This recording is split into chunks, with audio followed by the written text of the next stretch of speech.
আপনি বলতে পারেন একটা হাদিসের সারমর্ম কি? এই কথাটা আল্লাহ নবী বললেন, আরবাউন লা ইয়াদখুলুনাল জান্নাহ, 4 শ্রেণীর মানুষ জাহান্নামে যাবে। লা ইয়াদখুলুনাল জান্নাহ, 4 শ্রেণীর মানুষ জান্নাতে যাবে না, 4 শ্রেণীর মানুষ জাহান্নামে যাবে। 4 শ্রেণীর মানুষ জাহান্নামে যাবে, জান্নাতে যাবে না। এক, আকুন, বাপ মাকে মানে না যে, যারা বাপ মাকে মানে না তারা জাহান্নামে যাবে। 2, কম্মার, জুয়া খেলে যে, যারা জুয়া খেলে তারা জাহান্নামে যাবে।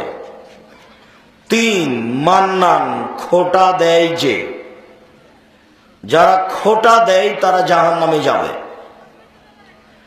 4, মদমিনুল খামর, নিয়মিত বিড়ি তামাক জর্দা সিগারেট গুল নেশাদার দ্রব্য খায় পান করে যে, সে জাহান্নামে যাবে।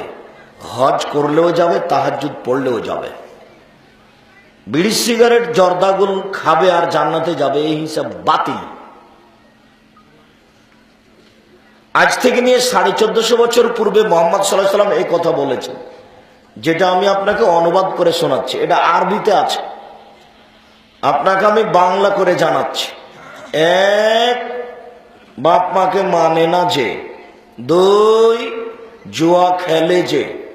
প্রত্যেক যে খেলাতে টাকার হার জিত রয়েছে সেটা নাম হলো জুয়া। 3, খোটা দেয় যে। খোটা দেওয়া মানে, গরিব মানুষ আমাকে বললো 5000 টাকা দেন, আমার 5000 টাকা আছে, একটা ভ্যান কিনবো, তো দিয়েছি, কিনেছে। পরের দিন বলছি, খালেদ ভ্যানটা নিয়ে আসো তো, আমি একটু তাড়াতাড়ি করছি, বাজারে যাব, নিয়ে আসেনি। তো পরের দিন দেখা হইতে বলছে, বেটা কালই 5000 টাকা দিলাম, তুমি আজকে ভুলে গেলে, ভ্যানটা নিয়ে আসলে না। এর নাম খোটা দেওয়া। এ আর জান্নাতে যাবে না।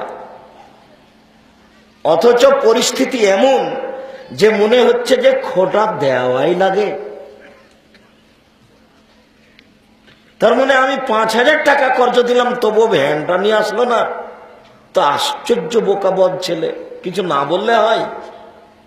মানে মনে চাচ্ছে যে কিছু বলতে হবে, এই জন্যই তো জাহান্নাম। মনে চাচ্ছে এই জন্য জাহান্নাম। যেটা মনে চায় সেটার পরিণাম জাহান্নাম।